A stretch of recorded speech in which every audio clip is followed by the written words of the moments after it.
بسم اللہ والصلاة والسلام علی رسول اللہ وآلہ ومن والہ۔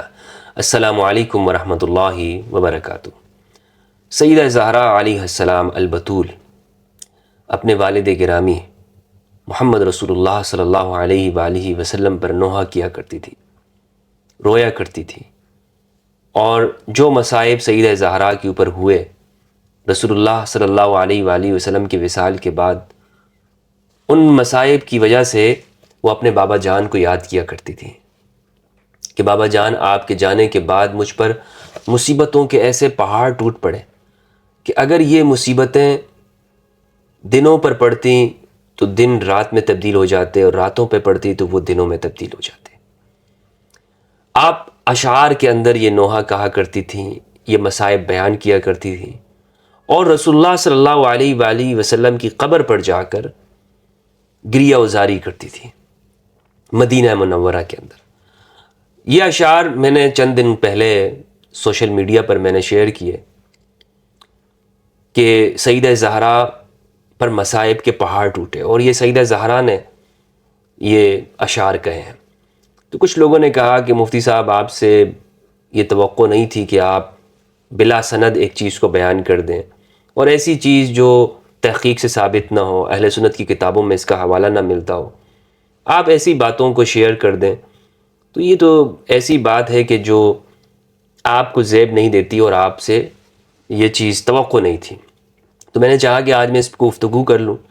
کہ آیا یہ اہل سنت کی کتابوں میں یہ بات موجود ہے یا نہیں ہے، یا ہر چیز ہم فیضان روافض شیعوں کے فیضان کے اوپر ڈال دیں۔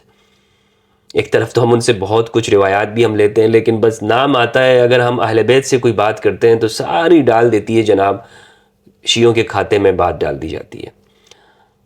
تو سیدہ زہرا اپنے والد پر رویا کرتی تھی، بالکل اہل سنت والجماعت کی کتاب ہے، بلکہ بخاری کے اندر موجود ہے۔ صحیح بخاری کی حدیث نمبر 4462 ہے۔ یہ روایت پڑھیے گا، واللہ آپ کو معلوم ہوگا کہ سیدہ زہرا کتنی دکھی ہیں اپنے والد کے لیے۔ حدثنا سلیمان بن حرب حدثنا حماد عن ثابت عن انس۔ انس سے روایت فرماتے ہیں کہ لما ثقل النبی صلی اللہ علیہ وآلہ وسلم جعل تغشاہ، کہ جب نبی صلی اللہ علیہ وآلہ وسلم شدت مرض کے زمانے میں آپ کی بے چینی بڑھ گئی تھی، تو سیدہ زہرا فاطمۃ الزہرا علیہ السلام، اب یہاں پر بھی دیکھیں نا، ان ترجمہ کرنے والوں کی خیانت اور منافقت دیکھیں۔ بخاری نے کہا فقالت فاطمۃ علیہ السلام، علیہ السلام، علیہ السلام۔ بخاری رحمہ اللہ کہتے ہیں فاطمہ علیہ السلام، اور ترجمہ کرنے والے منافق کہتے ہیں رضی اللہ عنہ۔ دیکھیے رضی اللہ تعالیٰ عنہ یہ بھی جائز ہے، لیکن اس اصل کتاب کے ترجمے میں آپ خیانت تو نہ کریں نا، آپ بھی علیہ السلام لکھیں۔ آپ کو کیا موت آتی ہے کہ آپ علیہ السلام نہیں لکھتے ہیں؟ آپ کیوں نہیں لکھتے ہیں؟ تو بہرحال قالت فاطمہ علیہ السلام وا کرب ابا، اللہ، فاطمہ الزہرا علیہ السلام نے کہا آہ ابا جان کو کتنی بے چینی ہے۔ آپ صلی اللہ علیہ وآلہ وسلم نے اس پر فرمایا کہ آج کے بعد تمہارے ابا جان کی یہ بے چینی نہیں رہے گی۔ پھر جب نبی کریم صلی اللہ علیہ وآلہ وسلم کی وفات ہو گئی تو سیدہ زہرا نے کہا ہائے ابا جان، آپ اپنے رب کے بلاوے پر چلے گئے، ہائے ابا جان، آپ جنت الفردوس میں اپنے مقام پر چلے گئے۔ ہم جبرائیل علیہ السلام کو آپ کی وفات کی خبر سناتے ہیں۔ پھر جب نبی کریم صلی اللہ علیہ وآلہ وسلم دفن کر دیے گئے تو سیدہ نے حضرت انس سے کہا انس، تمہارے دل رسول اللہ صلی اللہ علیہ وآلہ وسلم کی نعش پر مٹی ڈالنے کے لیے کس طرح آمادہ ہو گئے تھے؟ تمہارے دل آمادہ کیسے ہو گئے؟ فلما دفن، جب نبی صلی اللہ علیہ وآلہ وسلم کو دفن کر دی گئے، فقالت فاطمہ علیہ السلام، تو سیدہ زہرا علیہ السلام نے کہا یا انس اطابت انفسکم ان تحثوا علی رسول اللہ صلی اللہ علیہ وآلہ وسلم التراب، کیسے تمہارے نفس، تمہارے جی اس پر خوش ہو گئے کہ تم لوگ رسول اللہ صلی اللہ علیہ وآلہ وسلم پر جو ہے وہ اوپر مٹی ڈالو۔ اچھا، یہی روایت سنن ابن ماجہ حدیث نمبر 1629 کتاب الجنائز میں ہے، البانی نے اس کو صحیح کہا ہے، بخاری کے اندر ہے، تو اب یہ لہٰذا اس کے رجال پر گفتگو کرنا ضروری نہیں ہے۔ اسی طرح کچھ اشعار ہیں جو ہمارے ہاں کتابوں میں ملتے ہیں، اور یہ متقدمین نے اس کو ذکر کیا ہے۔ میں آپ کے سامنے کچھ حوالہ جات پیش کرنا چاہتا ہوں کہ جس میں یہی اشعار، اب یہ جو روایت میں نے بخاری کی اور ابن ماجہ کی اہل سنت کی کتابوں میں سے آپ کے سامنے رکھی، تو اس سے معلوم یہ ہوتا ہے کہ سیدہ زہرا علیہ السلام رسول اللہ صلی اللہ علیہ وآلہ وسلم کے جانے کے اوپر بہت دکھی تھی، بہت دکھی تھی، کہ وہ صحابہ سے کہہ رہی ہیں کہ تمہارے نفس کیسے خوش ہو گئے، کیسے راضی ہو گئے کہ تم یہ کرو۔ الجزء الثامن من المشیخۃ البغدادیہ، ابو طاہر سلفی الاصفہانی المتوفى 576 ہجری، ان کی کتاب ہے، اس کے صفحہ نمبر 70 میں یہ اشعار انہوں نے لکھے ہیں۔ کہتے ہیں انشدنا الشیخ ابو محمد جعفر بن احمد بن سراج فی جماد الاولی سنۃ 96، یہ 96 ہجری میں انہوں نے کچھ اشعار کے ہمیں بیان کیے۔ قال انشدنا القاضی ابو القاسم علی بن المحسن التنوخی قال ومن شعر فاطمة علیہ السلام ترثی النبی صلی اللہ علیہ وآلہ وسلم اغبر آفاق السماء وکورت شمس النہار واظلم العصران والارض من بعد النبی حزینة اسفا علیہ کثیرۃ الرجفان فلتبکه شرق البلاد وغربها ولتبکه مصر وكل یمان وليبکه الطور المبارک جوه والبیت ذو الاستار والارکان نفسی فداؤک وسدوه وسادة الوسنان ماذا علی من شم تربة احمد الا يشم مدى الزمان غوالیا صبت علی مصائب لو انها صبت علی الایام سرن لیالیا ادن لیالیا۔ یہ اشعار کہتے ہیں کہ سیدہ زہرا نے فرمایا اغبر آفاق السماء وکورت، آسمان کے کنارے غبار آلود ہو گئے، وکورت شمس النہار واظلم العصران، اور سورج لپیٹ دیا گیا اور دن اور رات وہ اندھیرے میں چلے گئے۔ زمین نبی صلی اللہ علیہ وآلہ وسلم کے بعد غمگین ہے اور افسوس کرتی ہے، کثیرۃ الرجفان، اور تھرتھراتی ہے، تو چاہیے کہ روئیں مشرق اور مغرب کے ممالک اور مصر اور تمام یمن روئے، اور اسی طرح مبارک فضاؤں کے پرندے وہ روئیں، اور کعبہ بیت اللہ جو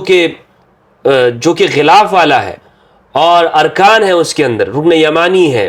یہ کعبہ ان کے اوپر روئے، اور اسی طرح ماذا علی من شم تربۃ احمد، کہ جس نے ایک مرتبہ نبی احمد کی قبر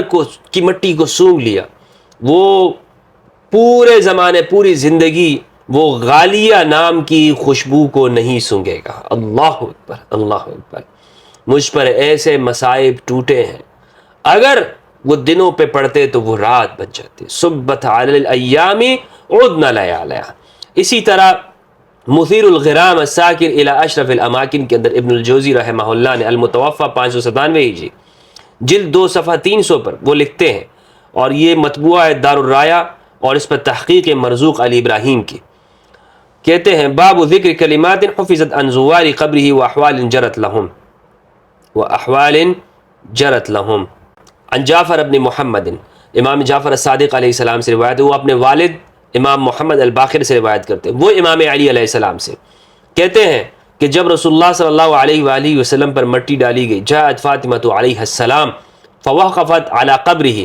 فاخذت قبضة من تراب القبر، تو سیدہ زہرا نے رسول اللہ صلی اللہ علیہ وآلہ وسلم کی قبر پر کھڑے ہو کر وہاں سے مٹی اٹھائی، اپنی مٹھی میں بھری، فوضعته على عینها وبکت، اور آپ نے اپنی آنکھوں پر وہ مٹی رکھی اور آپ رونے لگی، وانشأت تقول، اور آپ نے اشعار پڑھے، ماذا علی من شم تربۃ احمد، اس طرح مٹی اپنی آنکھوں پر رکھ کے، ماذا علی من شم تربۃ احمد اللہ یشم مد الزمان غوالیہ صبت علی مصائب لو انہا صبت علی الایام سرن لیالیا۔ سیدہ زہرا البتول علیہ السلام وہ یہ رسا کرتی ہیں، یہ مرثیہ کہتی ہیں کہ مجھ پر ایسے مصائب ٹوٹے ہیں کہ اگر ایسے مصائب پڑیں یہ دنوں پہ پڑتے تو وہ رات میں بدل جاتے۔ اللہ اکبر۔ تو سیدہ زہرا پہ مصائب آئے ہیں، اس لیے بعض لوگ ان اشعار کا انکار کرتے ہیں، وہ کہتے ہیں کہ نہیں یہ اشعار یہ ٹھیک نہیں ہے۔ اچھا، بعض لوگوں نے جو انکار کیا تو اس کی وجہ یہ ہے کہ یہ اہل البیت کی سند سے ہے، یعنی امام جعفر الصادق علیہ السلام اپنے والد محمد الباقر علیہ السلام سے روایت کرتے، تو وہ کہتے ہیں کہ محمد الباقر علیہ السلام اسے امام علی سے روایت کرتے ہیں اور دونوں کے درمیان میں فاصلہ ہے، تو امام الباقر علیہ السلام وہ تو امام علی سے کیسے روایت کر سکتے ہیں؟ بھائی یہ گھر کی بات ہے، یہ گھر کی بات ہے، اس میں یہ ضروری ہے کہ وہ ہر ایک سند میں نام بھی لے؟ یعنی اگر ایک انسان وہ اپنے گھر کی بات بتائے تو ضروری ہے کہ فرد کا حوالہ دے گا، بتائے گا کہ اس گھر کے شاہد ہیں، یہ گھر کی بات ہے۔ تو اس لیے جن لوگوں نے اسے علم الاسناد کے اوپر پرکھنے کی کوشش کی ہے انہوں نے غلطی کی ہے، اور انہوں نے اس معاملے میں ان سے چوک ہوئی ہے۔ اسی طرح فقہ حنبلی کی مشہور کتاب المغنی کے اندر ابن قدامہ نے جلد 3 صفحہ 490 میں ذکر کیا ہے، اور ان کا پورا نام ہے موفق الدین ابو محمد عبداللہ ابن احمد ابن محمد ابن قدامہ المقدسی الدمشقی المتوفى 620 ہجری۔ اسی طرح الدرۃ الثمینہ فی اخبار المدینہ کے اندر محمد ابن محمود ابن الحسن ابن نجار المتوفى 643 ہجری نے صفحہ 393 میں اس کو ذکر کیا ہے۔ یہ اشعار ہیں، یعنی یہ اہل سنت والجماعت کی کتابوں کے اندر موجود ہیں۔ تو یہ کوئی ایسی بات نہیں کہ صرف روافظ کی ہو، ہمارے ہاں لوگوں نے ویسے ہی ان کو وحشت ہوتی ہے اہل بیت کے نام سے، یعنی آپ ہر ایک کے روایات بیان کریں تو کوئی اعتراض نہیں کرے گا، مگر جب اہل بیت علیہ السلام سے منسوب کوئی بات ہو تو وہ کہتے ہیں اس کی سند کہاں ہے، اچھا یہ ہو نہیں سکتا، یہ کیسے ہے، اس میں تو امام باقر علیہ السلام ان کا لقاء ثابت نہیں امام علی علیہ السلام سے۔ تو سیدہ زہرا علیہ السلام کے اوپر مصائب ٹوٹے ہیں، ان کو غم پہنچایا گیا، اور واللہ یعنی سیدہ زہرا مظلوم ہستی ہیں۔ اگر سیدہ زہرا علیہ السلام ان کے بارے میں آپ مطالعہ کریں تو معلوم ہوگا کہ وہ اس جوانی کی عمر میں دنیا سے جو گئی ہیں تو کتنے مصائب وہ جھیل کے گئی ہیں، اور کیا وصیت کی تھی بخاری کے اندر موجود ہے، امام علی علیہ السلام کو وصیت کی تھی، اسی لیے امام علی علیہ السلام نے رات کے وقت میں دفنایا، اور یہ مشہور مسئلہ ہے فقہ اہل بیت کے اندر، اگر آپ یعنی رات کے وقت میں مردوں کو دفنا سکتے ہیں کہ نہیں دفنا سکتے، تو استدلال یہ کیا جاتا ہے کہ سیدہ زہرا کو دفنایا گیا رات کے وقت میں، تو امام علی علیہ السلام نے جنازہ پڑھا، رات کو دفنایا، تو اس لیے آپ اپنے مردوں کو رات میں دفنا سکتے ہیں۔ تو یہ حوالہ جات تھے جو میں نے آپ کے سامنے اہل سنت کی کتابوں میں پیش کیے، اور اس سے یہ معلوم ہوتا ہے کہ سیدہ زہرا کے جو اشعار ہیں یہ آپ کی جانب جو منسوب ہے تو یہ ایسے نہیں ہے کہ جس پر ناصبی یا دوسرے لوگ اعتراض کریں کہ